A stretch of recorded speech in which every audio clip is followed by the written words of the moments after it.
Yeah, excited to get back to work after a big home win. Really appreciative of our fans who did a great job and showed up and helped us in a one-score game to find a way to get a dub. And we're looking forward to now getting to go compete against Arkansas State in a big game that we can earn. If we win this one, we can earn another opportunity to play again. So with that, I'll open it up. We'll open up now for questions from our media. Again, please use the raise hand function and we'll call on you to ask those questions. Started off with Adam Miller. Coach Loggains, obviously, important win for you guys, important win for your program. Um, what were some of the things that you felt went really well in that game that maybe you hadn't seen all year from your team? Yeah, Adam. It's a good question. It was a huge win for us. It was a cultural win too, because the reason I say this on offense and defense, we didn't play great. We didn't on either side of the ball. I mean, we gave up 6.2 yards a play on defense. They had over 230 yards of rushing, over 50% on third down, or right at 50% on third down. Offensively, we weren't good on third down. Our yards per play weren't great. We only created 7 explosive plays and 70 plays or something. But what we did a great job of, we took care of the football and we got 3 turnovers. I think we're 4-0 this year when we win the turnover battle, and we got 3 takeaways. We won the middle eight, which was big. We were able to score at the end of the half and then come back out in the second half and put together a 7-minute drive and go and score. And then at the end of the game, we needed the most. We got a turnover. We were able to go down, knock down a field goal, and we were able to hold them in the 2-minute situation, run the clock out in the 4-minute situation. So, from that standpoint, we handled the situations and we won the turnover battle, and that's the reason we won the game. Let's go over to Billy. Hey, coach, just kind of building off of that, with the turnovers, how much of an emphasis has that been, in practice where, you see a lot of teams nowadays, they're trying to punch the ball out, or a lot of teams are really making an effort to attack the football. Yeah, Billy, that's a great question. So, one of our senior defensive assistants is Bob Sanders, a longtime NFL coach, defense coordinator of the Green Bay Packers. And there was a point in the season when I didn't feel like we were getting enough shots on the ball. And so then I told the defensive staff, I said, hey, here's what we're doing from now. Coach Sanders is going to start every day in a meeting, and we're going to talk about turnovers, and we're talking about takeaways. And I want him to count punches on the ball, and I want him to go up there and teach these guys how to do it. And we were going at it for about 3 weeks. And just, sometimes in football, it doesn't happen overnight. And that's why we all get frustrated. And that's why coaches get frustrated, fans get frustrated. But then all of a sudden, it shows up 3 times in a game. And we're starting to punch at the ball a lot more. And Coach Sanders has done a great job. Just so much wisdom and experience. And, I'm sitting there, we're doing drills. We changed our practice format every day. We're just we're punching at the ball. We're doing turnover, and even our tackling. I told them, I said, Coach Sanders, I need you to fix our tackling. And so even at the start of every meeting, we're talking about tackling. And over the last 3 weeks, it took us a while for it to really show up. But you find a problem, you fix a problem. And with his wisdom and his expertise, those numbers, our missed tackles have gone way down, and just even the attempts at the ball really showed up in this game, and it helped us win that game. Let's go back over to Adam. Hey, Coach Loggins, obviously a really important game. You're the last game of the season, an opportunity to get to a bowl game against a team like Arkansas State, knowing that they have the same situation at stake for them. Yeah. How are you going to have to prepare your team to, know that this is almost like, a de facto playoff game where it's an opportunity to have another opportunity? Yeah, no, Adam, you're exactly right. You're playing a well-coached team that plays hard. Coach Jones has done a good job for a long time over there, and they have a lot. It is a playoff game. This is game 7. It's a one game elimination. The winner gets another opportunity to play football. So you want to send your seniors out the right way, and we get one more opportunity at home to send our seniors out the right way, who have gone through so much here. Like, you think about what these seniors have gone through, coaching, not just a coaching change. That's probably the easiest change they've had. They dealt with a hurricane, player on last year's team took his life, and you deal with all these ups and downs in life as a young person. And so you want to make sure that these guys go out the right way. We need our fans to show up. I know it's Thanksgiving. I know there's going to be a lot of people that would like go home, but we're pleading with our fans and our students to show back up for this game, and because we're going to need them. The atmosphere needs to be awesome. We'll have recruits here, but we need to finish this thing and send these seniors out the right way and win one more game at home this year. Thank you, Coach Loggains. Appreciate your time today. Appreciate you, Sam. Y'all have a good day. Yeah, we're excited to get back home. Got a tremendous challenge in front of us against a very well-coached football team. Looking forward to having Teal Nation show up in droves and our students to come back for this one, because this is a big one for us. We'll open up now for questions for our media. Please use the raise hand function, and we'll call on you to ask those questions. Started off with Adam Miller. Hey, Coach Beck, you just alluded to obviously the significance, the importance, the challenge that's ahead for you guys this weekend against James Madison. What are some things that you guys certainly have had your way offensively, in league play the last month, 2 months? They're a defense that's pretty stingy with yardage, allowing yardage. So what are some of the things, if anything, that you feel like maybe you're going to have to change or be prepared for to attack them differently or in a way that you guys can remain effective? Yeah, they're a tremendous football team, as I stated, well coached, and we just got to get back to doing what we do. I think defensively, we're struggling in terms of everyone's trying to make plays instead of just being where they need to be. I think our guys are playing hard, but we need to clean that up, be a better tackling team, and offensively just finish drives. We've been moving the ball, and we put ourselves in some difficult situations at times to have to overcome, right? Via penalty. We lost a turnover battle last game and things of that nature. So, for us, it's get back to work. It's a tremendous challenge against a really good football team. They're a game ahead of us, or 2 games ahead of us, and in our conference play. And our goal is to show up here and give everything that we got, and play our best football. Let's jump over to Billy. Hey, Coach. After last weekend in South Carolina, you face a dual threat kind of quarterback. How does that kind of prepare you for what you're going to face this weekend in James Madison and Alonzo? Yeah, Alonzo's playing really, really well. He's a tremendous player, tremendous athlete. You can see why they've had so much success, right? Your team goes as your quarterback goes most of the time in college football, and he protects the ball well, throws it well. He makes really good decisions. He's got tremendous command of their offense. And so, it's going to be a big challenge for us.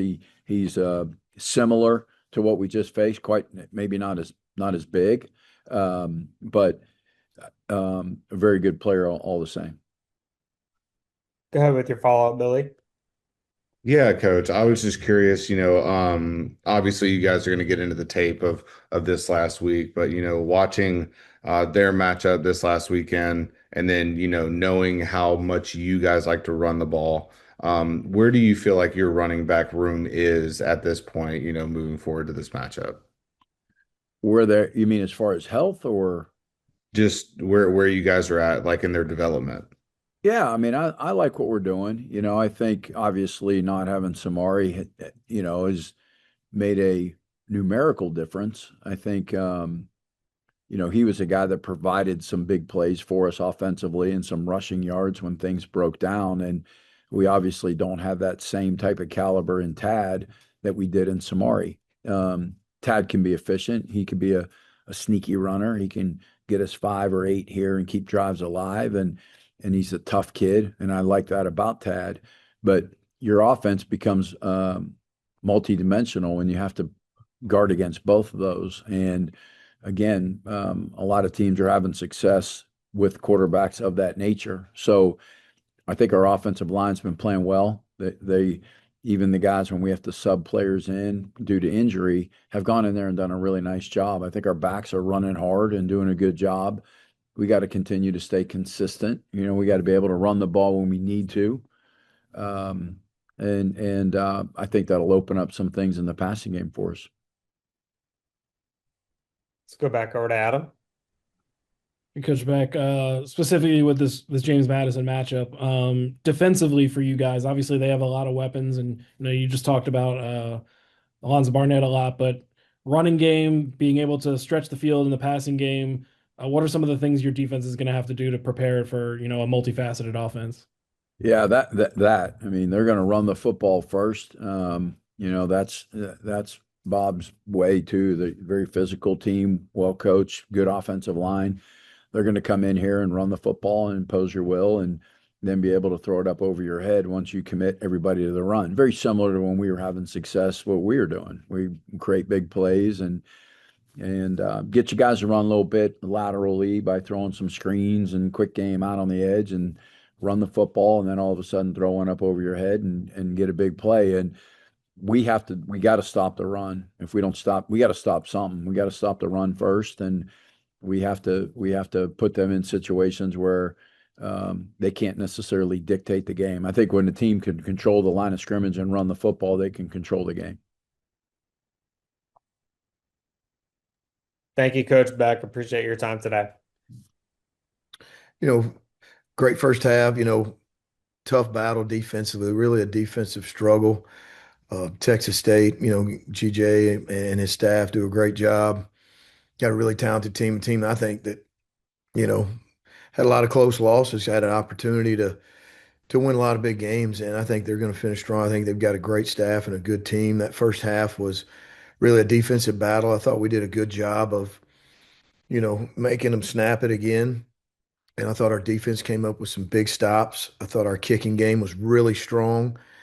We had 4 punts inside the 20. We had one at the 3, the 5, the 7, and 2 at the 17. I thought that, Mac and our punt team did a great job of really winning field position and making it tough on them, because we knew they had a very explosive offense and really talented offense. So I thought that was a big deal. 3-0 at the half. We had some drives going. Really didn't punch it in there in the first half. Come back in the second half, and we go for it on 4th and 1. We get stopped in minus territory. It was one of those deals where we needed to get a first. If it's 4th and 1, we've been in this battle. We've got to make a play, and they made a play. They go down and score. Really proud of our response. We go right back down the field and score and answer. And then they come back, and score. And it was a back and forth game, and then we were able to score at the end to play catch up. And they kind of ran the last 5 minutes out. They did a good job of a 4-minute offense right there and punching in at the end. But hats off to them and their staff. I feel like they've got a really good team and a great staff. But we've got to switch gears, and now we've got to get prepared for a big game in our rival ULL. We'll open up now for questions. For our media, please use the raise hand function, and we'll call on you to ask those questions. We'll start it off with Billy. Hey, Coach, you mentioned your defense, and Noah Fleming has kind of had a standout performance and has kind of been the centerpiece to that defense. Just talk a little bit about what he's meant to this team and his growth over the season. We got Noah in last year, signed him out of junior college out of Trinity Valley. He was first team All-American. He came in at 6'3", 228. Now he's 6'3", 251, and he's gotten faster. He's the same guy every day. He's the same guy. He's low maintenance. He's got a great attitude. He works extremely hard, and he's just came in here and put his head down and just been solid and steady, of making them, having really good games throughout the year. I think he's a all-conference linebacker, in my opinion. But he's also an all-conference kid. That's probably the best thing too, is what you see on the field, you see off the field, and I couldn't be more proud of him and really just his mentality this entire time. Let's jump over to Adam. Coach, I wanted to ask you about what turned out to be a key point in the first half, and that was the interception you guys got when, Texas State was in your guys' red zone. What kind of went into that, and what do you think kind of made that play possible for you guys to end that scoring threat before the half? We were being steady and we were making them snap it again, and they were down there in the low red zone, and we've got a little bit of it's somewhat of a two read, four read deal. And I think David Gotze, he's a 3-year starter. He's a senior for us. He's very smart. He's very savvy. He was able to kind of hold the low end, because they're basically trying to high low him. And I thought he did a really good job of holding the low with his eyes and be able to play back off the ball and take it. And I think it was a savvy play. It was a headsy play, and it was a huge play at that time when they're sitting there 3-0, and there's not a lot of time left in the half. And for him to be able to play off that and make that interception was huge. And then, Coach, my follow up is going with that play, but overall, just the challenge that, obviously you had all the time and everything to prepare for Texas State and the aerial attack that they have with the quarterback and some of the receivers. But what was some of the things? Was there anything that maybe surprised you about them on the field, or something that in the second half you felt like, man, it just got away from us a little bit, or something that broke down for you that maybe you were prepared for, or maybe you weren't prepared for? I think what we saw, we got, from them. They're a really good football team. Offensively, I thought defense, we played hard, man. I mean, we played really well against a very explosive offense. I think as the game went, they were able to just make some big plays there at the end, and a lot of it was the zone read or the quarterback. And then he made a couple big plays on his zone read and was able to really, get around the edge. And then that last touchdown's the same deal where he's got the same deal, zone read, and he pulls it, and our corner comes up, and it's that looky play where you fake block for a minute and you stay in it and then you release. And obviously they've shown that before, but they got us on that one, and that was a good play. It's just well executed play, and they caught us right there. Offensively, you know, they just the first two drives is the penetration. We lost Jay Mickle, our right guard, and it, you know, there was a lot of penetration right there, and kudos to them. Their defensive front's really good, but we were just getting in negative plays, on first down. And I think a lot of it, we want to be able to control the ball to keep their offense off the field and limit their opportunities, and we want to sustain drives and be able to put it in the end zone. And it would get tough. They won first down early in that football game. We were second and 12, second and 13. And then, we were in those second longs and your third and longs. I thought we did a real good job on that first drive. We executed 2 third downs that really kept that drive going, in plus territory. We just wasn't able to finish it. And right now we've got to score touchdowns. There is no, Jacob Chandler, he came in and he banged out 2 extra points, man. I'm super proud of him. And he's that 15 and in guy, maybe 20 and in guy before we would have that opportunity. So we really got 2 downs to third down. We've got 2 downs to make it work to be able to continue to get in that area, and we've got to score touchdowns. Coach Vincent, Louisiana has been in a little bit of a do or die mode the last 3 weeks, trying to, get bowl eligible, and obviously has that opportunity this weekend against you guys. What have you seen from them over the past 3 weeks, maybe that's been different, that, they've been able to get over that hump and go on this 3-game winning streak they're on right now?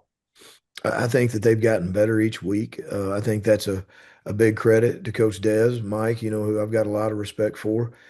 I think that their kids, they just play hard. They're tough. They play hard. They're disciplined. I think they're coached extremely well. And you can see that as the weeks went. I think their quarterback who's come in, he's gotten better and better and better. And I think the team, if you just kind of watch the culture of their offense, I think their team has really rallied around him. I think he's tough. You can tell he's a winner. You can tell he's respected by his teammates, and he's made a ton of big plays. And I think his growth and development throughout this year has been a big part of their success, and they're good in all 3 phases. But I think they're running it. We got physical running backs that get downhill that are hard to tackle.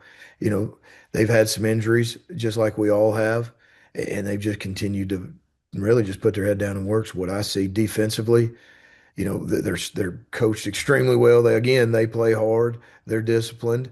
They don't beat themselves. You don't see them make a lot of mistakes. They feed off other people's mistakes. When they turn it over, they go punch it in. And they've made the most. They've made some big time plays in big time moments. And they've come out of here at the end. I think they're playing their best football right now. And we know what this game is. I didn't know what it really was until last year. You hear about it and you hear all the stories, but until you're in it, you don't really understand it. We've got a lot of respect for them. I've got a lot of respect for Coach Des. I think they do a great job. We're building this program to get it to right where we want to be, and we want this to be it's a rivalry, and we understand it's intense, but we also want it to be a first-class rivalry. Thank you, Coach Vincent. Appreciate your time today. Thank you, guys. Appreciate your time. Yes, a very hard-fought battle on Saturday, as advertised is the way I keep talking about it, because we felt like they were going to, be that type of team, physical as can be. Running backs run hard, quarterback gets involved a lot. They have weapons on the outside, and their defense is just stout and sound and downhill. So it was going to take a lot. And then obviously the first half, not our best effort. The second half, we came back out and just got a little bit better and played a really tough brand of football, the one we had to play for all 4 quarters. And I thought our guys, a lot of different guys showed up in crucial moments. Obviously, there's a big play to Wisłowski as a receiver. Spinagati had to get called into action and being there the majority of the time, ended the game with 16 tackles and was, just flying around the field like we knew he could. And then I think that, our punter, our whole punt scheme right now, they're doing a really good job. And it starts with Lakota Dupree back there, getting them in the right calls. And, our punter, I thought, did a really good job of flipping the field for us. So overall, a really good day, an unbelievable atmosphere, especially given that it was, the start of the Thanksgiving, holiday here. So they have off for the week. So, we're worried about what that would look like, but sold out and packed house, same as always. So really proud of the effort and looking forward to getting a chance to play this, really challenging, tough coastal team that, at their place is just, been dominant for the most part. And I just think those are the things to me that our guys are locked in on and understand that, this is a team full of weapons that we got to make sure that we do our best to keep it in check as best we can. We'll open up now for questions. Let's start it off with David Seal. Bob, there comes a time in most championship caliber seasons where you have to come from behind in the fourth quarter. Yeah. In that regard, was Saturday rewarding? Yes, it was. And you used the word the other day, you got dragged into the fourth quarter. And I thought that was a very appropriate way to say it. This one, we were sort of, lost control of the game into the fourth quarter and had to find our way back. And I think that our guys did a really good job of that. We made adjustments as needed and our guys were able to execute those adjustments and put ourselves in place where we understood the type of game that was going to be played.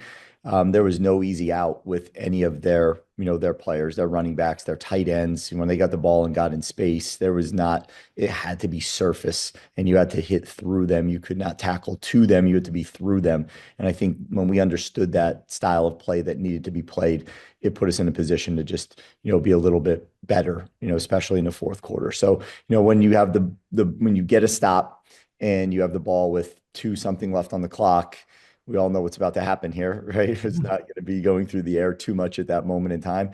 And we had to run the ball. They knew we were going to run the ball. Everybody knew we were going to run the ball and we had to be able to do that. And we were. So proud of the effort for sure. Somewhat peripheral, but do you take pride in being the only group of 5 team that is undefeated in its conference? Yeah, of course we do. Take pride in, everything that we've accomplished along the way, but as usual, it changes nothing about our preparation, leading into this week. So, there's been a lot of really good things and there'll be a moment in time when this season's over that we could all look back and admire some things that occurred, but right now is not that time. Duly noted that coaches and players attempt to focus on the game at hand.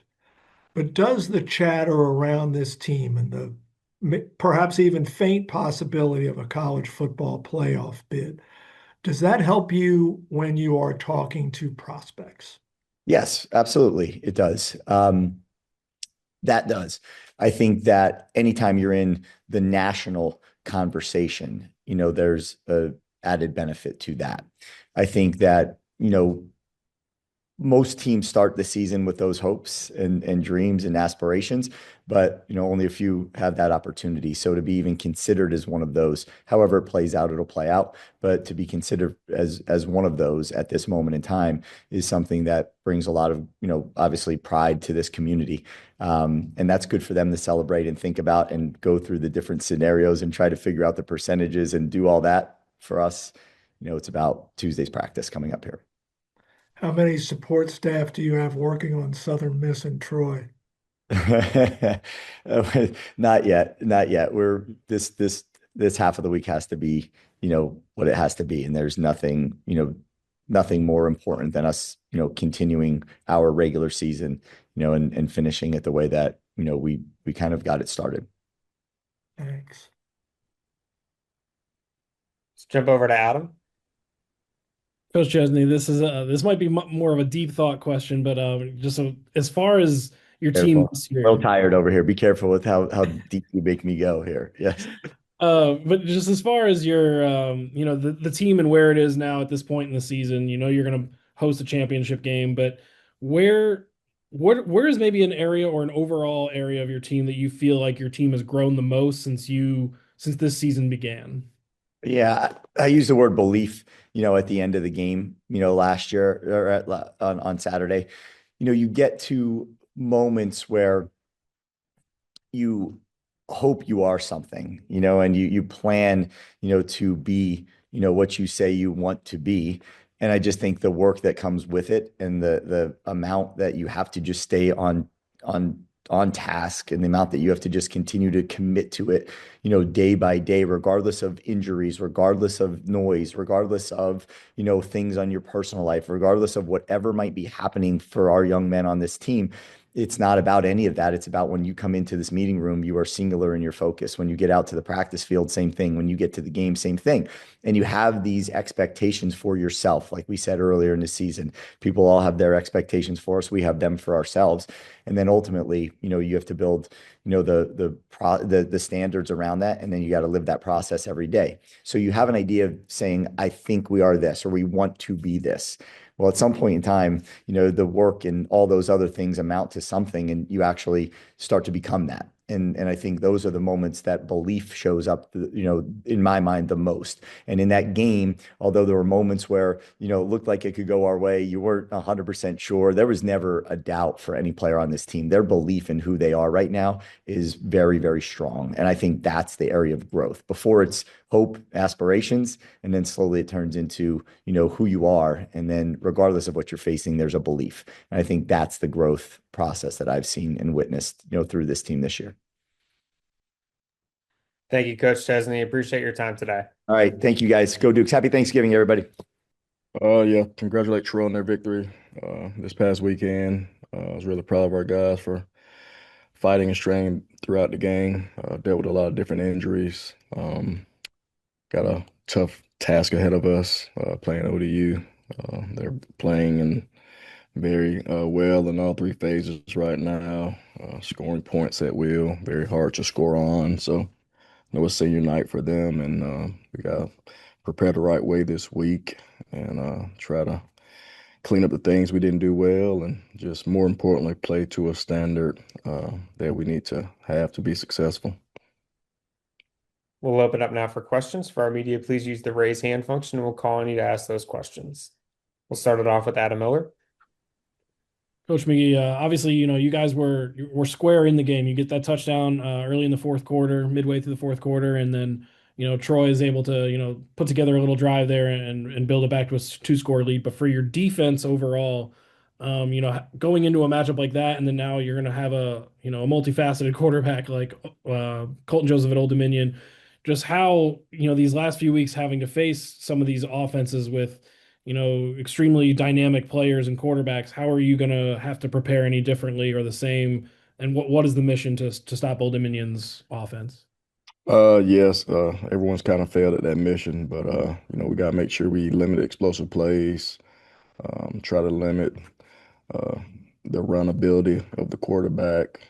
You got to kind of pick phases and what you're going to try to take away from a defensive standpoint, and just got to tackle well, got to populate the football and But that's a tough task to do. They do a good job of spreading you out, creating run lanes for the quarterback and running backs, and the skill guys are very, very talented. So we're still in the midst of putting a game plan together, and we'll go out this afternoon and start that process, and got to have a great week of practice.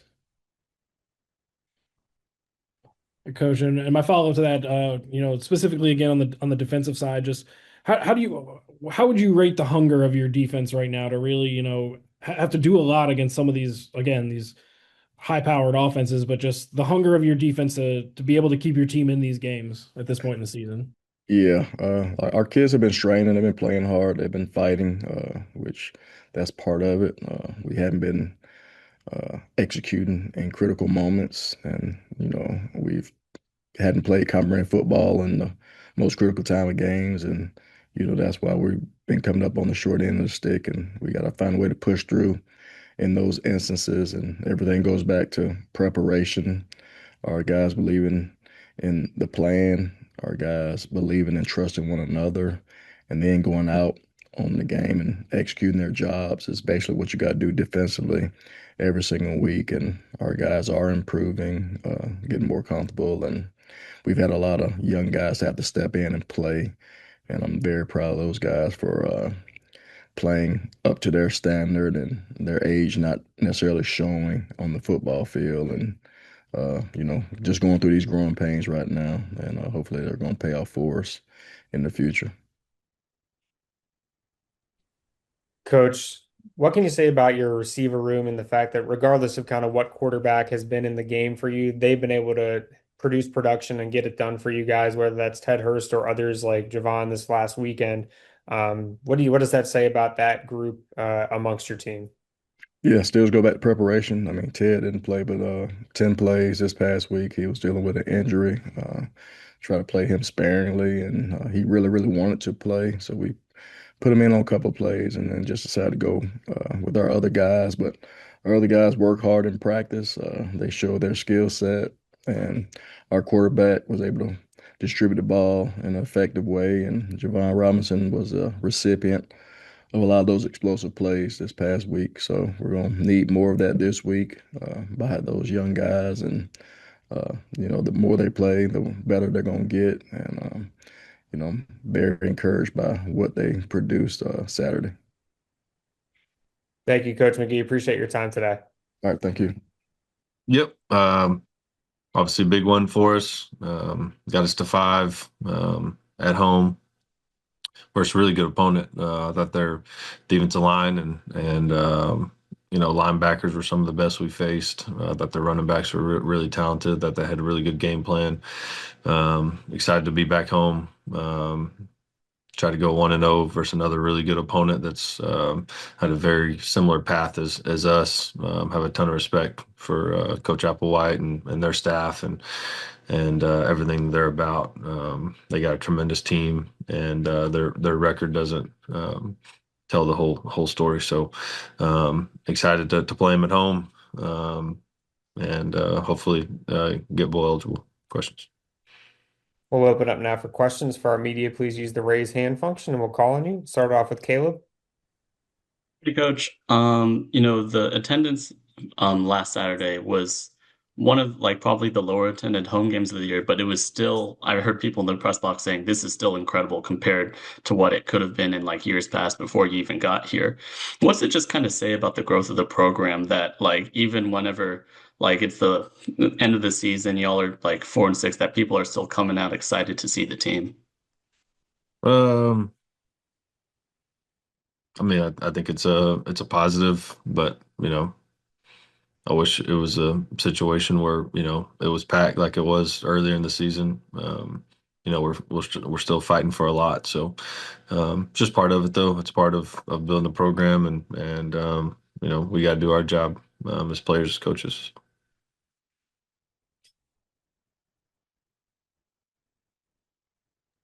Let's go over to Adam.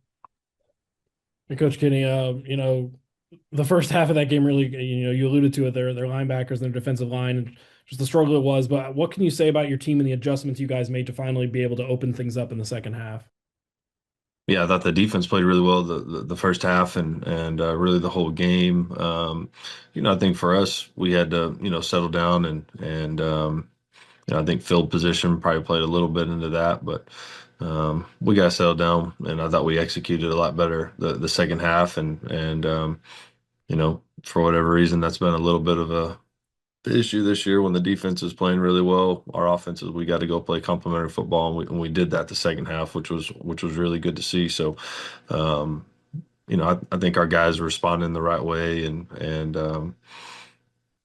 I thought that was really good to see, especially at home, to be able to finish the game the way we did. We don't get those opportunities very often to run out the clock and burn a lot of clock and run the football. It's just not something that we, as a tempo team and all that, you get a lot of opportunities to work on. So it was really good to see that come through. Let's go over to Caleb. Coach Sark says that around this time, sometime next week, he starts talking to his players about, what the plan might be for next year. When do you start doing that? And like, what's your kind of process in talking to your players about what might be the future for them? Yeah, I think those talks have already started probably a couple weeks ago, but I think now with the portal being in January, it changes things a little bit. So a little different than what it used to be. This time last year, I knew I had a bunch of players going in. I don't feel that right now, but we'll see how things go. I think we got a bunch of really good kids that want to be here and love Texas State, and so I feel a lot more confident this year than I did last year. About halfway through the season, I knew a lot of our guys were gone, so I don't feel that same way this year. Let's go over to Billy. Hey, Coach. Another really good week for both Bo and Lincoln. Just talk about their development and how they've really kind of, added, not to be like, punny, but, a spark to the offense. Yeah, Bo and Lincoln are both just great kids that love football, and all they think about is how can they help the team win, and you know what coverage they're getting, what front they're getting, what can they do throughout the week to help the team win, help their process, and that's how you win football games. We got to recruit a bunch of guys like Lincoln and Bo and Chris Don and Khalil Alexander. I mean, that's how you win football games. So more guys like that, the better. And I'm just super proud of those guys, and man, they just bring so much to our team from a leadership. It's just super happy for those guys and the success they're having this year. Let's go back to Adam. And Coach, obviously with so much to play for this weekend, you mentioned a South Alabama's team that they're probably a little better than their record might say, and they're coming off a big win of their own, and they really run the ball really well, especially with the back Bullock. Yeah. The challenge that's going to be for your defense, and and also a second part to that, just the importance of you guys getting to that 6th win and an opportunity to be bowl eligible. Yeah, they're really good on offense. Coach Applewhite does an unbelievable job. They got probably the best, if not one of the best running backs in the conference. They got a couple of receivers that can really play. I know their quarterback's another guy that we've recruited from Texas that can run it, can throw it. He's developed really nicely under Coach Applewhite, and so I have a ton of respect for him and what they do. We're going to have our hands full defensively, and they're really good, and like you said, their record doesn't tell the whole story. I mean, they're very similar to us. I think we're two of the best teams in the conference. Battling out this last week of the season. Thank you, Coach Kinne. Appreciate your time today. Thank you. Yeah, happy Thanksgiving to everybody. You enter week 12 of the season. You hope you're playing in a meaningful football game. And here, not only with us, but around the conference, it seems like everybody's fighting for bowl position and fighting to get bowl eligible with 6 teams fighting for bowl eligibility. And us and Marshall happen to be one. Hard place to play. Tony's doing a really nice job with in the first year of creating this team that's ultra aggressive defensively, creating turnovers, +6 turnover margin, and a tough place to play. One of the top 5 toughest places to play in college football is Huntington, West Virginia. So, unbelievable opportunity for us going into the last week of the season. You always want to be one of those teams that still in the fight. 46 teams in the country don't have that opportunity, and we do. And so we look forward to going to try to make the most of it this week. With that, I'll take any questions you got. We'll open up now for questions. For our media, please use the raise hand function. We'll call on you to ask those questions. We'll start it off with Adam Miller. Hey, Coach Helton, you kind of just alluded to it, and I asked Coach Loggains a similar question. It's a matchup of teams, fighting to get to play in the postseason, an opportunity to have another opportunity is the way I'm calling it. But what are some of the things you're doing to prepare your team to play this game like it's a playoff game, like it's a postseason game, like it's a bowl game? It's an opportunity to make another stamp on this season. Yeah, it means a lot to us. It means a lot to our community. We're trying to do something here at Georgia Southern hasn't been done, and that's 4 straight bowl games in a row for the program. And you look at some guys like Dalen Cobb and O.J. Arnold and Marcus Sanders, some guys that came in with us in the year 1. This is our 4th season, and to leave a legacy of 4 straight bowl games and be the first individuals to do that as a student athlete is a special thing. It leaves a legacy, and so we're fighting like heck for that. The opportunity to play in a bowl game is special. To play on national TV for everybody to watch your football team and your brand, we fight like heck for that. And in this league that's just so dang competitive from top to bottom, that has anywhere from 8 to 12 bowl teams every year, we seem to be all stacked here on the last week. Fighting for that, fighting for to see who is in the West, trying to get to the conference title game against JMU. It's one of the things I've really appreciated about this league. Every week seems like it's a Super Bowl game, a playoff game, and here we are going to Huntington, West Virginia to play that playoff game. Let's go over to Caleb. Hi, Coach Helton. Around this time, often, coaches start talking to their players about, what might be next for the future in terms of transfer portal stuff and like staying with the program. How do those conversations usually go for you and your staff? Yeah, it was so much earlier last year because of the early portal window. And now I don't think there's as much pressure on coaches and kids. We've had early discussions. I think everybody has, on key members. You start discussing what the future looks like. But it's so much better this year having this window from January 2nd through the 16th and to really secure what I feel is extremely important for college football. And that's our postseason product. To be able to have the opportunity for kids to go play in bowl games, to get another game of tape, to show themselves as a valuable asset, and just play together and celebrate a season, of getting to go to a bowl without having to make those decisions until January, I think is a lot better for kids. I know it's a lot better for coaches. It's a lot better for college football. So appreciative that there's not this just pressure of, hey, next week we got to sit down and immediately have a conversation. You got to make a decision. And we still got a bowl game involved. And I think it's allowed us to protect our postseason product, which I think we're a TV driven business. We're an entertainment business. And I think we're protecting our sport a lot better by pushing this decision back past as far back as we can past bowl season. Let's go to Adam.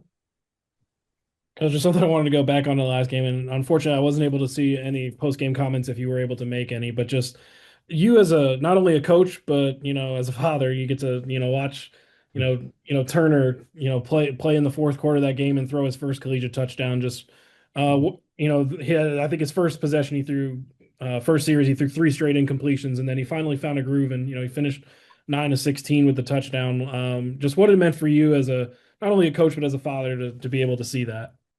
Yeah, happy for him. It's hard being a backup quarterback. You never know when your number's going to get called. You got to prepare each and every week like you're a starter. Be a great teammate. Be a leader, and because you're one play away. And for him to get that opportunity, not only there but Southern California, and he had to do it at Western Kentucky for my brother.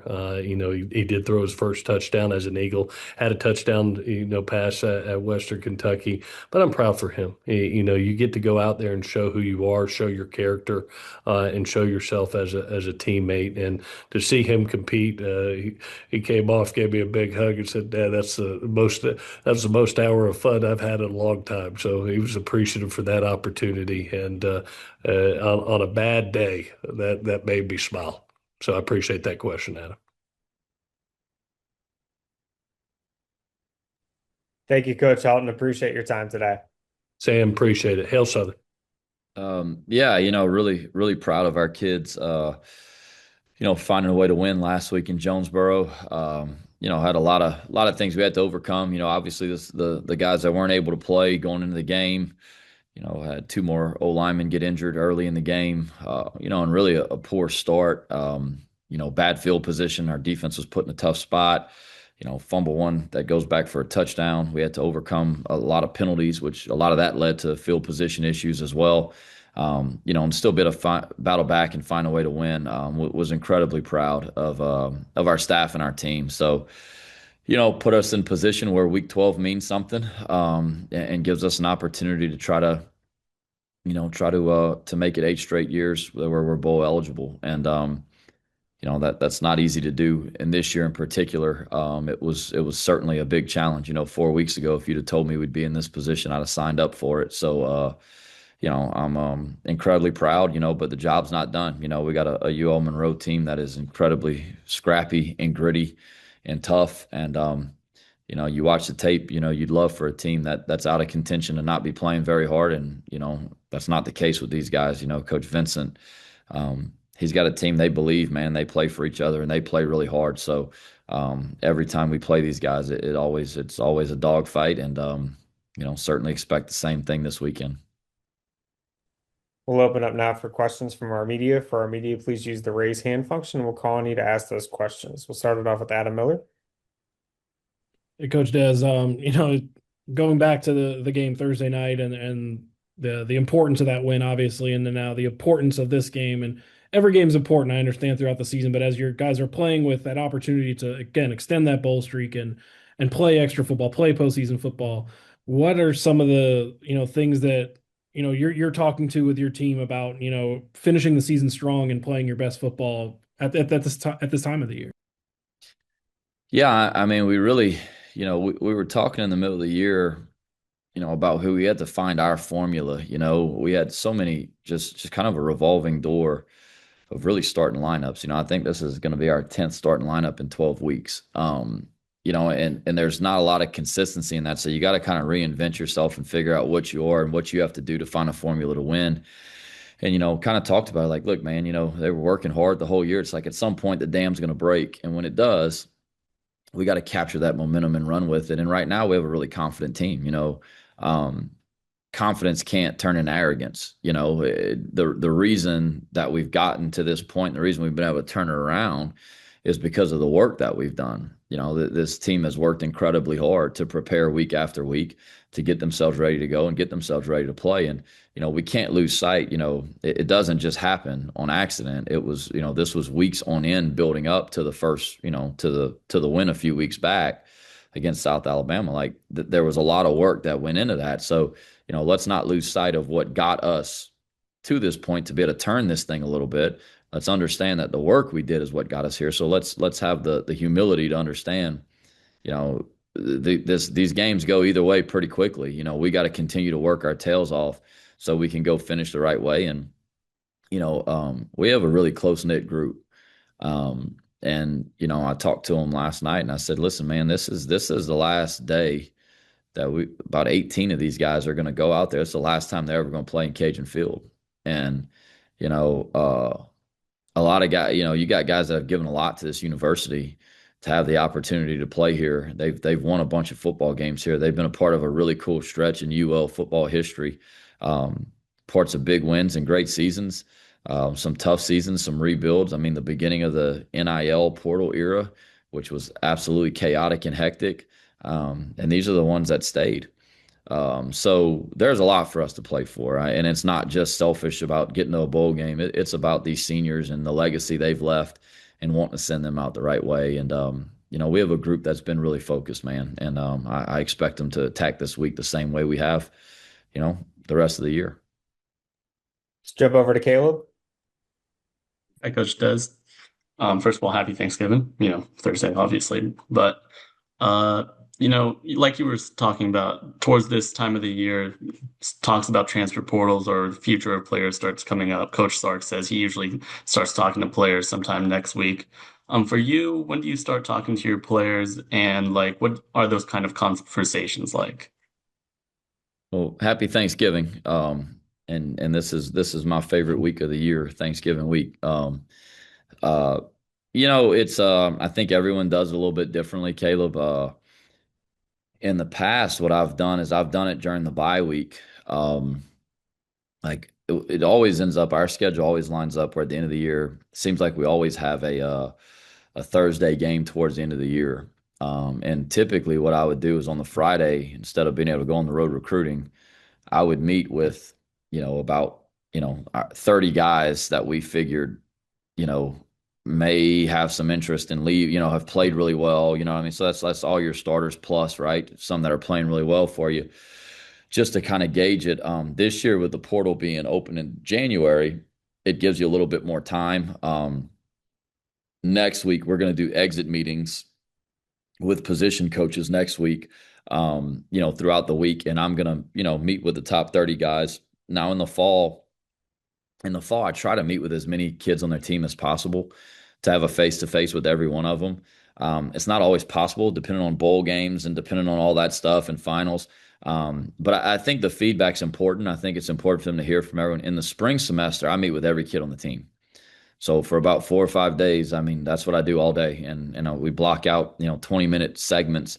And for, 3 or 4 days, I meet with those guys, just one after the other. Because I think it's important. I think in today's world, I think it's important for kids now more than ever to know that you have a plan for them.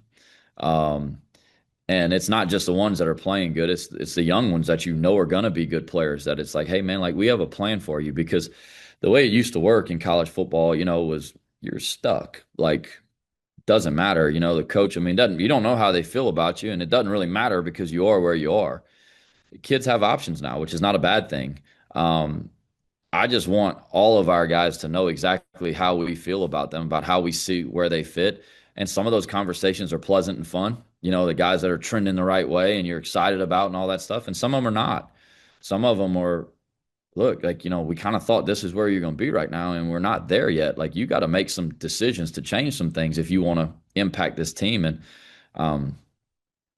I don't cut kids for performance. I've never done it, and I won't. The only time we let guys go are for things that are off the field that we don't feel fit with our culture, or academically, guys that won't get it done in the classroom, because we have plenty of help there.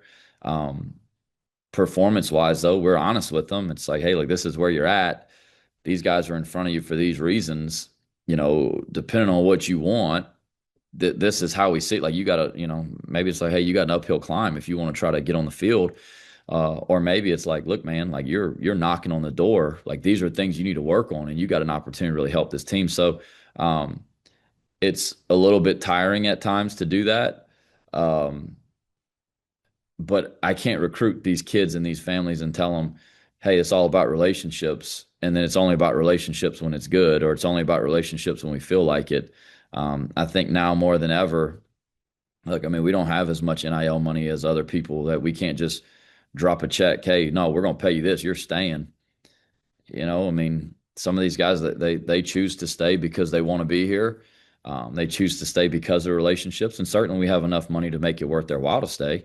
But the reality of it is, we lost some guys last year that were very happy here. But they knew that there was opportunities for them to make, for one of them, I mean, life-changing money. And I can't sit there and tell him he's wrong. I mean, I can't, but, we had the conversation about it. And at the end of the day, we just try to tell them what they mean to us and how much they mean here and what our plans are for them here. And we hope that, as someone who played here and someone who loves this place and really wants to be here, I hope they see the value in playing for the University of Louisiana and the things that go with it. But for the ones that don't, that's part of it too. Thank you, Coach Des. Appreciate your time today. Thanks, guys. Sure will. Good to see everybody again. We have counted to the final one. It's game 12, and always crazy to believe how fast it goes, but yet there's a piece of it that's exhausting as well. So big opportunity for Troy, and certainly proud of our guys for putting us in position to have this game on Thanksgiving weekend that matters, and who will represent the west side of our conference playing the Sun Belt Championship game. You can't really ignore and say that this isn't something that would be discussed. It's here, it's the game, and everybody knows it. And so we're excited to start the week. We've been fast in game planning and all those things to get our guys ready, but we get a little more time with our class schedule not being affected, and guys being able to get in there and spend more time, and we'll put our best foot forward to prepare to play a great Southern Miss team. So I'll take questions. Thanks. We'll open up now for questions. We'll start it off with Craig Stevenson. Hey, Coach, this year obviously has been some ups and downs for you guys with injuries, and the offense has been good sometimes and not so good sometimes. Just where do you feel like you're at going into this game that, like you said, will determine the West champion? Yeah, it has. I think every year there's always the adversities that you will face, and how your team, how your culture, and all those things handle those kind of is dependent upon how you end up doing in the year. We've handled hard better this year. I think that our ups and downs, in specific, really in every phase, but as of late, offensively has been a struggle, and you got to find ways to fix it. So we're finding ways to fix our problems and do the best we can with our players, and we know where we can put the ball, what we ask our guys to do, and game plan better. So it's going to be it's one of those years where it's going to be hard. We don't have you like those years when everybody stays healthy. You're playing really good at the quarterback position, and you got skill position guys that can erase things and score the ball and go average over 40 a game. Those are fun. This year, this is a grind. We've got to find every little hole we can in game planning and get the right people in the right places and grind it out and win a specific way. And I think it's our job as coaches just to notice that instead of trying to force it into something it isn't. We know how we have to play. There's a particular way we've got to do it on offense for sure to put us in a position to win in the fourth quarter, and that's what we're trying to do. That's where it's at. And with Goose, the first time he'd gone start to finish in a while, what'd you see when you watched the film? Well, he even said after the game, I'm admittedly hard on him. I'm hard on myself too. So we've got a really good relationship that can stand those things. I coach him hard. Coach Reagan does as well, but we've got a unique relationship, and there's a lot of really good things on there. And if I'm being honest, he left a lot out there too. But it's his second game after coming back from a long break, and rightfully so. There's some stuff that we're going to continue to get better at with him playing out there and seeing it and doing it during game play. So really proud of the steps he took from game 1 back to game 2, and we'll need the same big step in game 3 if we want to be where we want to be next week. Thank you. Thank you. Let's go over to Heath. Hey, Coach. Before the season, a lot of people's bingo cards had Southern Miss and Troy playing at the end of the season to play for a chance to play for the championship. I just want to get your thoughts on the game and going to Hattiesburg, and what kind of what does Southern Miss? What kind of problems do they give you guys going into this game? Well, they've led our side of the conference all year, and Coach Huff has done a brilliant job in turning that program around, coming from Marshall to Southern Miss and putting them in position to make one of the biggest turnarounds in the program's history and in the country. So they've led it the whole way. I think, defensively, they're disruptive up front. Their edge players, rush ins, are scary to watch on tape, to be honest. They do a great job turning the football over. I think they're plus 12 in turnover margin.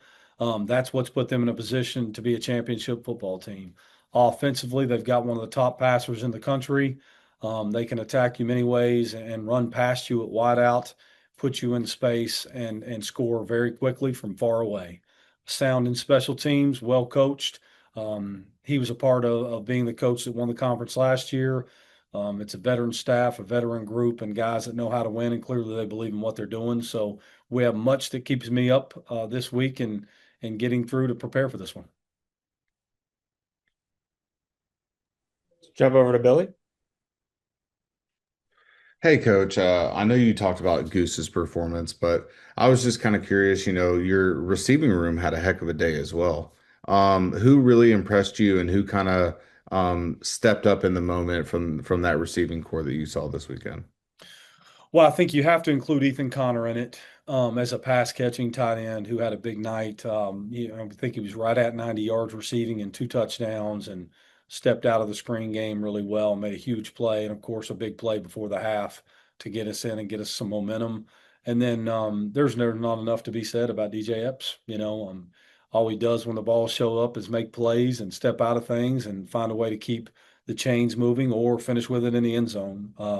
He's become a trusted guy for Goose and Tuck and those guys in the quarterback room, and certainly stepped up huge and went for over 100. And I think those are the 2 guys that you have to mention by name first in a huge effort for us in the passing game.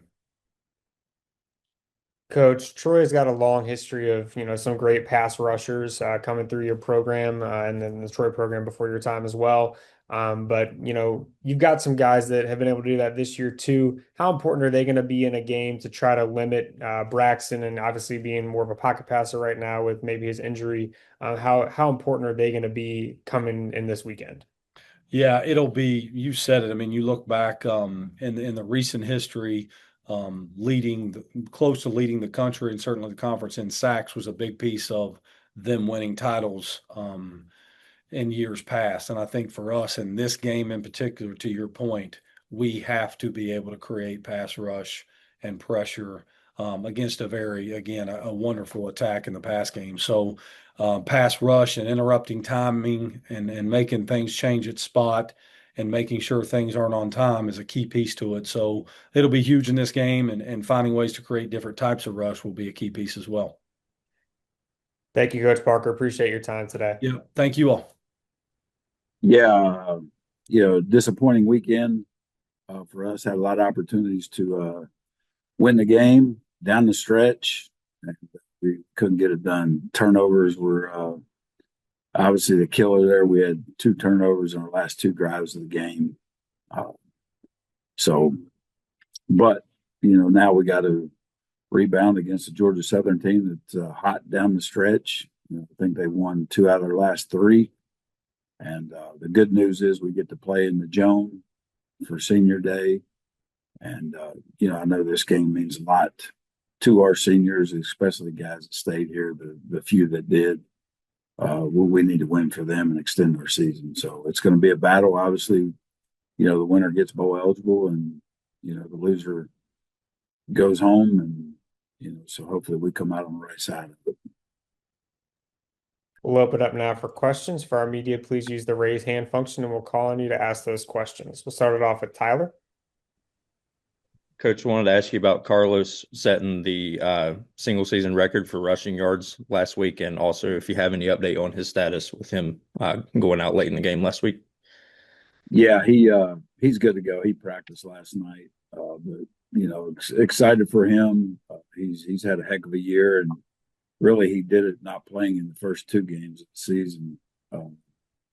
So I don't know how it would be, if we'd have played him a little more early. So, obviously we need him this weekend to have another big game and give us an opportunity to have a chance to win the game. Let's go over to Adam. Coach, I've asked a few coaches this same question today because they're in the same situation as Marshall and you yourself. But for you, your first season leading the program, and you're 1 win away from bowl eligibility and the opportunity to have another opportunity to play a game, as I'm calling it. Just what kind of motivators do you have for your team, and what are some of the things that you guys are going to have to do to pick up a win on Saturday? Yeah, well, first off, to be able to win, we have to play smarter. We have to take care of the football, obviously. And, Georgia Southern's a great storied program. again, the not so-called rivalry, but we played Marshall and Georgia Southern played a lot of football against each other, meaningful games, and this is another opportunity for our programs to do that, and we're going to have to play really well to win. So, that's going to be crucial for us to be able to play smart, play hard, and to be able to compete with these guys because they have a good football team. Let's go over to Tyler.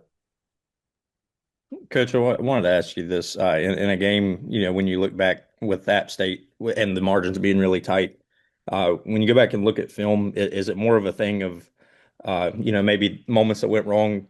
Are you looking more at like maybe a call, or are you looking more at execution? I feel like a lot of people get caught up in play calling when reality is we have no idea what would happen if it went the other way, right?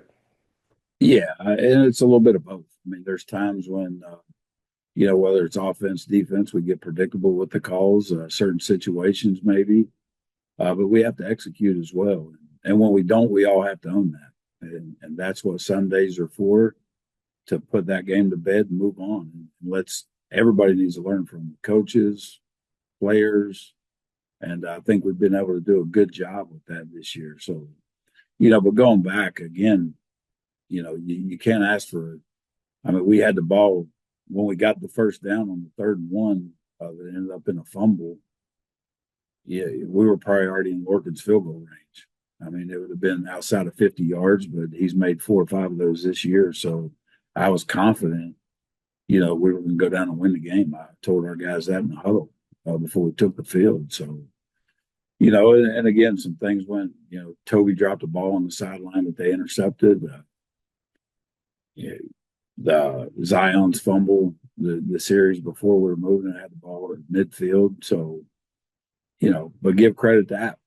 They made plays when they had to, and that they were fighting to get an opportunity to play in a game, to get to a bowl game. So, but we just have to bounce back, and make sure that we're playing smart and all those things. Thank you, Coach Gibson. Appreciate your time today. Yep, thank you. Sure. Well, good to see everyone. Had some time to really digest the game and got to move forward. And it's one of those things that's gut wrenching, unfortunate, but really proud of our players, our resolve, our resiliency. It gave us an opportunity to win the game. Came up 2.5, 3 yards short. But it was the situations. Football is a game of plays off of plays, and you can't turn the football over. We had 2 catastrophic turnovers back to back. Everything is about momentum, and we had the momentum. We're up 10-0, and then we fumble a punt return, and then we fumble the ensuing next possession on offense, and before you know it, it's 14-10. I didn't think we managed critical downs very well, from 3rd downs to high red to, it's the first time in this winning streak or stretch that we've been on that we really didn't do a good job of handling sudden change as a defense. So, a lot of things that went wrong, created a lot of natural adversities for ourselves, and you can't do that against a good football team.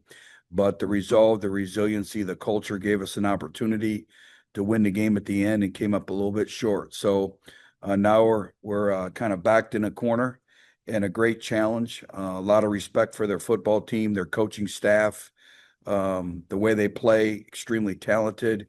I think for many years now, since I've been in the league, App State has kind of set the standard for fan engagement, for home field advantage, and all those things that accompany the in game and the end game. It's going to be a great challenge going on the road and against a high quality opponent. So, as with any week, it starts with our week of preparation. We'll open it up now for questions. We'll start it off with Charles. Coach, what's going on, man? Happy Thanksgiving Charles, to you. Happy Thanksgiving. You talked during the coaches show and today, obviously, about App State and the fan experience. What makes it so difficult to play in Boone? Well, I think there's a lot of things. I have not been there before, so this will be my first trip to Boone, but talking to opposing coaches throughout the course of the year, I want to say in 2016, we actually played App State at Tennessee. It was the opening game of the year.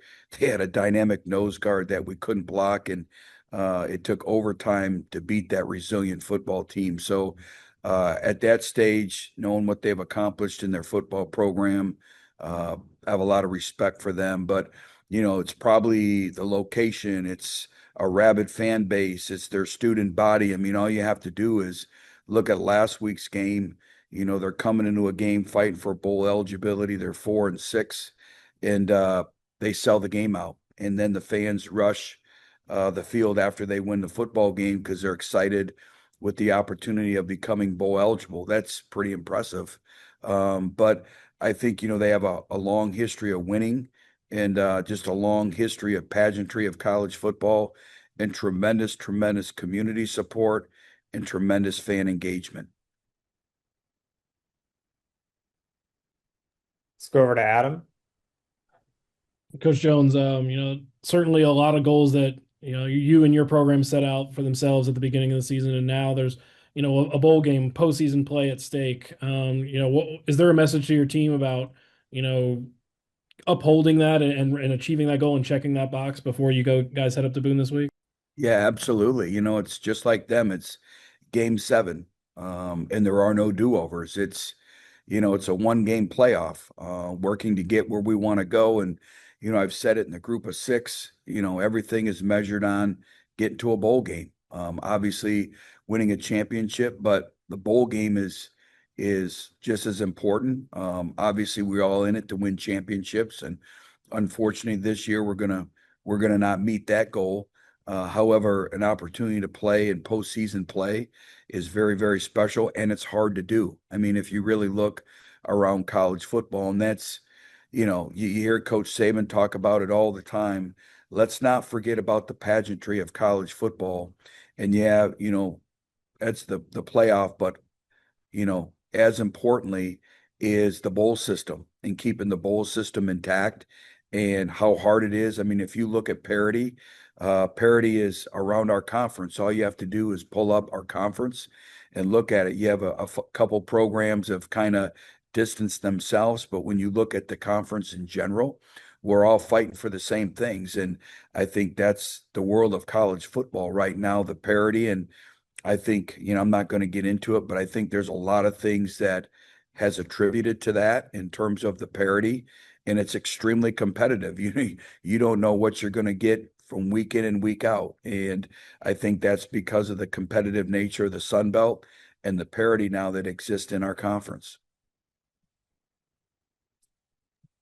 Coach, you've talked and other coaches have talked about the importance of a bowl game, of getting those additional practices, additional time with your team. Obviously, you want to send the seniors out the right way, but also the opportunity to develop your guys heading into next season as well. How important is that for a program? And you've obviously seen that the past 2 years being in bowl games. Yeah, Sam, it's important, but with this thing now called the transfer portal, you don't know if you're improving your players or you're improving them for someone else's program. And that's kind of just the lay of the land. That's kind of where we're at. And I think if we don't think that way, we're all being naive. And I think as we go, I don't know how we can get guardrails on everything. But I think for the protection of our players, for players in general, for our industry of football, I think we all need to get together and, ball as we continue to move forward, because I don't think we can keep up this pace. It's strictly turning into entertainment. And when you take principles and values and you take morals out of college football, you talk about the educational value out of college football, and you turn it into strictly an entertainment business. That's kind of what's going on. And, I had a phone call with about 10 different head coaches around the country, and that was kind of our sentiment is, it's still part of the educational value. It's still part of our fabric of college football and on our campuses. So, how can we better that? But yes, a bowl game is important for a lot of things. Your seniors, for your current team, more opportunities to get together, national exposure, keeping your team together so they're not completely home over the holidays. So there's a lot of benefit for your programs of going to bowl games. And really, again, that's part of what you're measured upon. Thank you, Coach Jones. Appreciate your time today. Okay, have a great rest of the week and happy Thanksgiving, everyone. Yeah, really proud of our team. I thought our guys played very well in all three phases. Tough place to play, at Paulson, and to be able to play the way we played and play as violent as we played from beginning to end was a testament to the preparation of the players, preparation of the coaches, and I'm just really proud of the guys. Fun group to coach, and so yeah, it was a good day. We'll open up now for questions. We'll start it off with David Teal. Ricky, how did you guys rediscover the conviction you thought that they lost in the second half against JMU? Stubbornness. Well, I mean, I think that part of it happened because we just didn't really, we didn't change much. We didn't try to change a bunch of things. We didn't go and change a bunch of players. We didn't go and change a bunch of schemes. We didn't go and change a bunch of practice plans and things like that. We stayed the course. We knew we had the right model. We knew we had the right success. I'm not saying we didn't tweak things here and there. We did, of course, like we do each and every week. But I think that not changing allowed our guys to have conviction that what we were doing was right, and that we just didn't play our best football for 2 games, and that we could bounce back and ultimately play our best football again. And I think that that's ultimately what helped. In your first season of competition at Old Dominion, you guys closed with 5 consecutive wins to earn bowl eligibility. Are you playing better football now than you did then? That was a magical run. And I don't really like to compare seasons and compare things like that, just because of how each team is separate to me, each year is separate to me, and they're special for different reasons, I think we're playing good football right now. I think if we are playing better football right now, a part of it is I was young and dumb then, and not as good a coach. I'm probably a little bit better coach now, and as this thing has, I look at it, and sometimes, unfortunately, like, this thing really accentuates like all of your wrinkles and age when you're looking at yourself through this on this Zoom. It's really quite a bad look. I got to figure out a different way here. Wait till you get to be my age, Ricky. Come on, man. Shoot, man. Like, Dave, you haven't aged a day since I've met you. I feel like I've aged 45 years in the time you and I have met. So, I think I just think that if anything, maybe I'm probably a little bit better coach. Our coaches probably work together a little bit better than we did back then, which helps us, and we've identified which players and what type of players can come in here. You know what I mean? These guys are all of our guys that we've recruited here. But that 5-game winning streak in that year was such a special thing to me, and that'll be 6-7 week time period that I'm never going to forget in my entire life, because that was pretty special. You are the only team in the country that has won its last 3 games by at least 25 points. That's a pretty dominant stretch for a program that is accustomed to 1-score games all the time. How different has this been? I think that what you've seen is our guys have we've started fast for the most part, generating turnovers in our first 2 drives on defense in the last 2 weeks, and really the last 3 weeks, because if you go back to the Louisiana Monroe game, we stopped them on 4th down in the first drive, right? So we've been able to do that. That's been a huge start. But I think the other thing is, our guys have been able to maintain that focus, that intensity, that thing throughout. And I think that that's been something that I've been really proud about. I think if I'm being just very honest with myself, one of the reasons why is this team really loves to play the game of football, and they really love to play the game with each other. And they have so much fun while they're doing it. And I think that, there's a lot of intensity, there's a lot of all those sort of things, but the amount of fun that they have with each other is something that brings me a lot of joy. I mean, it's why you coach. It's what I remember when I played. It's how I remember feeling when I played, and I'd be remiss if I thought that this is just how it happens all the time, and it's not. But our guys really do like playing the game, with and for each other, and that's something that I give them a lot of credit for that. Thank you. Let's go over to Billy. Hey, Coach. Talking about, some of that player development. I mean, Colton Joseph, thrown for over 2,500 yards. He's a yard off of 900 rushing this year. Just talk about how far he's grown throughout this season. And then, another 300 all-purpose yard game this past weekend. Yeah, I mean, I think, he's been able to do it a bunch of different ways. We've had games where we've thrown for a bunch of yards. We've had games where we've thrown for a bunch of explosive passes, and we've had other games where he's had a ton of completions. You know what I mean? And then he's had other games where we've ran the ball a bunch. So I think he's really done it a bunch of different ways, and I think that's the growth, and it's the growth of him being able to settle in and understand what's there and take advantage of what's there for him. But it's also the growth of our offense to be able to take what the defense has given us, and I think Coach Decker and the rest of our offensive coaches have done a particularly good job of doing that, of taking what the defense is giving us and not trying to force a square peg into a round hole, and understanding what's there to have, and then finding ways to create explosive plays no matter what they are giving us. Let's take one more from Billy. Yeah, Coach, just a quick follow-up.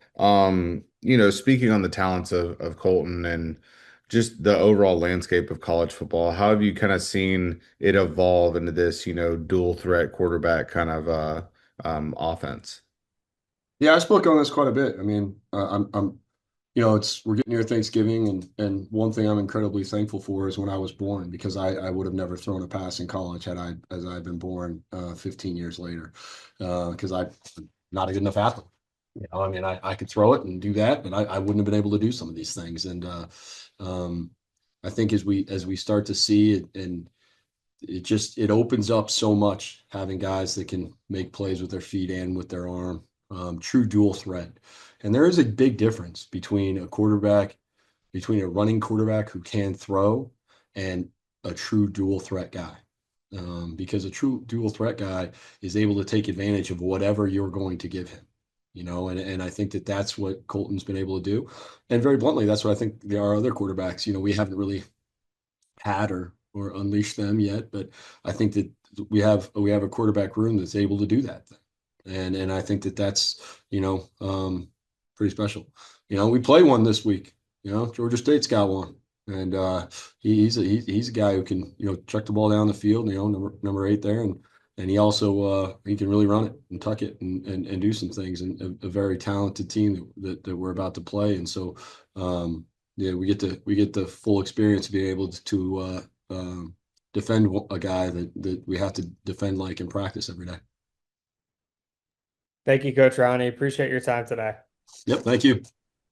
Yeah, unlike Ricky, I don't think I look any older. Maybe we got better lenses here in Mississippi, but I think I look the exact same. So I'm feeling great about that. Really excited about the recheck your deal there. I thought we were supposed to get off once you had your time slot. I thought that was part of the agreement. But anyway, I'm really excited about the opportunity coming up this weekend. Obviously, playing meaningful football here in Hattiesburg in November. Against a really good opponent. Thanksgiving weekend, our guys are fired up. We know we have a huge challenge in front of us. Coach Parker has done a phenomenal job with his guys this season. They're playing at a really high level. Seems like we're starting to get these teams that are starting to get their groove. They're getting their quarterback back. He's played now in 2.5 games, or he's kind of, gotten back in some flow of the routine, which is going to help their offense, and defensively they've been stout all year. So it's going to be a challenge.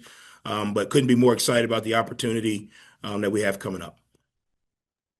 Let's start off our questions with Heath.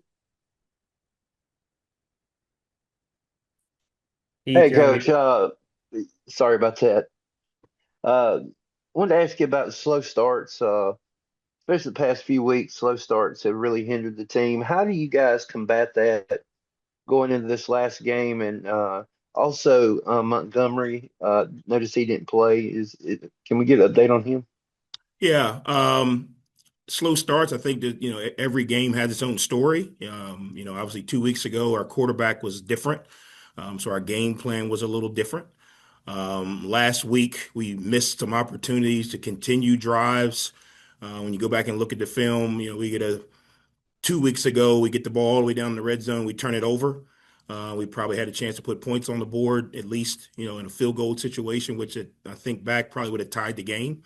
Completely changes the narrative. And then last week, we missed early third down that really probably kept our drive alive with just the ball placement, and they made a good play coming back to the ball. So I think, again, it's just a matter of there's some moments or opportunities in games that the last couple of weeks we've been on the bad end of it. But as far as, the intent or the mentality, we've been just about the same. We were able to make those plays. The last couple of weeks, we have not, turned the ball over as much, in the red zone, when we were driving down. So I think it's a combination of, one, giving credit to the defense. They're doing a better job. And then two, just missed opportunities. But as far as the plan or the focus toward it's been the same. And then Mike Montgomery was a situation very close to Pittman a couple weeks ago. Rep count wise, he was up there. So we have to start monitoring how we get our best players to be able to play the duration of the season and when it matters most. So he'll be, full go this weekend. He was available last weekend. We made some decisions, and actually the guy that we gave a few more reps actually played really well. And Harper did a really good job. Joseph Harper did a really good job for us last week, which helps us create a little bit more depth moving towards this week. Heath, did you have a follow-up there? Yes, sir. Past two games, teams have really went run heavy against you. Texas State kind of changed things up and ran more than they threw it. And South Alabama, that's what they do. But they really, even on fourth down in their own territory, they weren't afraid to line it up on short distance and run the ball. What can you do kind of to fix that going into Troy, who likes to do the same? Yeah, I think it's a combination. One, they're not throwing it because we're really good in the back end. And then two, when you go back and look at the film, we're a gap off. A guy's supposed to fit in the front side A gap. He gets in the back side A gap, and all of a sudden you got a little leakage. And then you look at these teams that are going for it on fourth down. We're not winning first down, which is making fourth down and 1, fourth down and a half a yard a lot more difficult than 4th and 8. So we got to do a little bit better job on first down. We got to continue to do well in the back end because you fix one problem, you put your finger in one hole and another hole opens up. Couple more things we can do gap fit wise to eliminate some of the surface areas that we're seeing. You think back, we really haven't played 12 personnel teams since probably ULM UL. And then we switch with Arkansas State, which is more of a 11 passing operation. So we obviously the things we're putting in, are a little bit more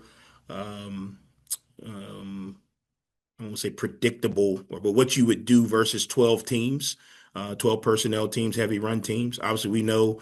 I think Troy does a good job at both. They do formation you and personnel you, and they can throw the ball. So you got to be balanced, and then we got to do a good job on first down, regardless if it's run or pass.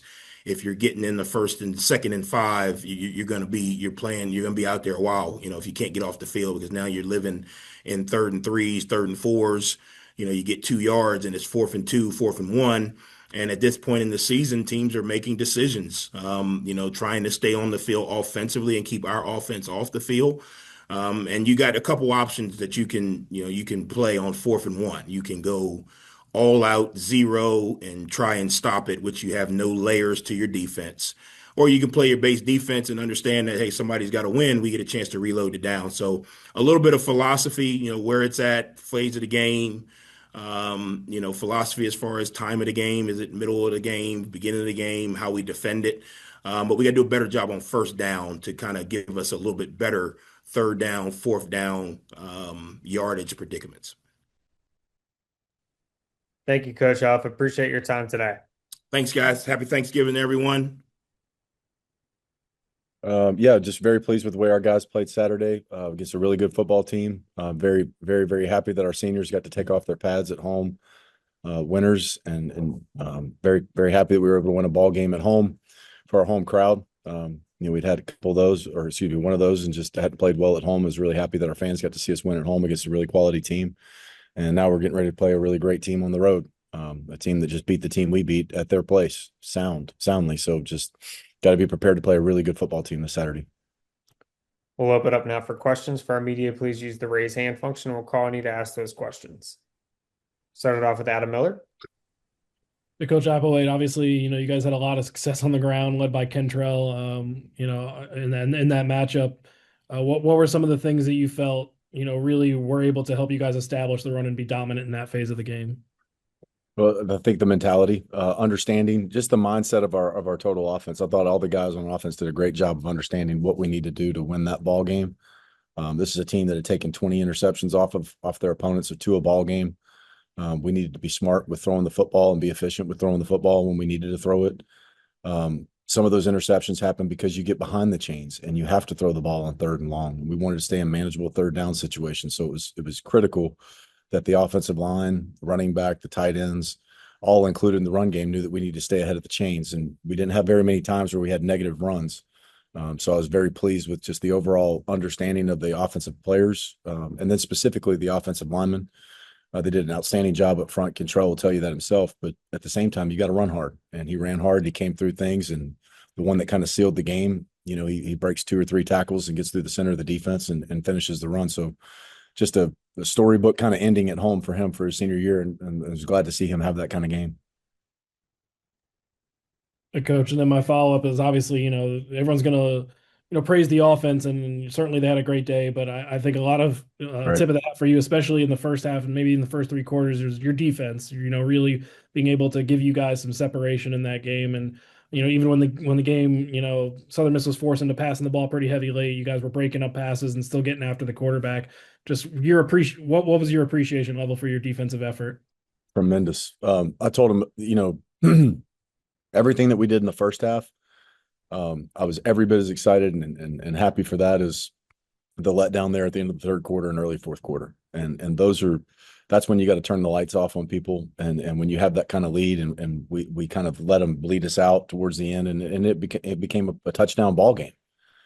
So yes, I was extremely proud of the way we played in the first half, giving up just 7 points, and come out in the third quarter and you spot the ball in the daggum 2-yard line for the offense and say, here, go score with it. That's a tremendous job. We've got to grow in that area. When you have somebody down, we don't need to make that a ball game. And I know they're a great team. They're going to fight, and they did, and they made great plays to get back in it, but we have to play better down the stretch as a defense. And the same thing, I turned right back around and talked to the offense too. We had 2 series there where we have to punt at the end of the ball game. And that's not what championship type teams do in terms of closing out their opponents. And we've got a ways to go in that respect. Let's go over to Billy. Hey, Coach. Defensively, I think Southern Miss and Texas State have a lot of similarities where they can air it out and they will air it out. How do you use the takeaways from your defensive backs? He had 52 pass attempts. That's a lot of times the ball's in the air. How do you take what your defense did well this week and use that against a Texas State offense? Well, it goes back down to just discipline, having your eyes in the right place, tackling. They're going to create some space. They can also line up and they can get in tight quarters and they can run the football too. But there's a lot of similarities in this offense and what we played early in the season in North Texas in terms of, 11 personnel, some 12 personnel, some 10 personnel, playing with tempo, hiding pictures, hiding the formations and ending up in final formations. And they do a great job at that. The biggest thing for us defensively is just discipline with our eyes. They're gonna have some things, some motions, some route concepts and things that are gonna catch you, but we have to have great eye control. We got to stay on top of things. Good offenses like Southern Miss, like North Texas, like Texas State, they're going to get some plays. They are going to get some plays. They're going to hit some explosives. You got to get them on the ground. You can't let, run after the catch. You can't let a 10-yard, hook route turn into a 55-yard explosive. You got to be able to get guys on the ground and make them go complete it again and again and again and drive the field. Go ahead with your follow-up, Billy. All right, that's it. All right. Thank you, Coach Applewhite. Appreciate your time today. You guys, thank y'all. Have a happy Thanksgiving.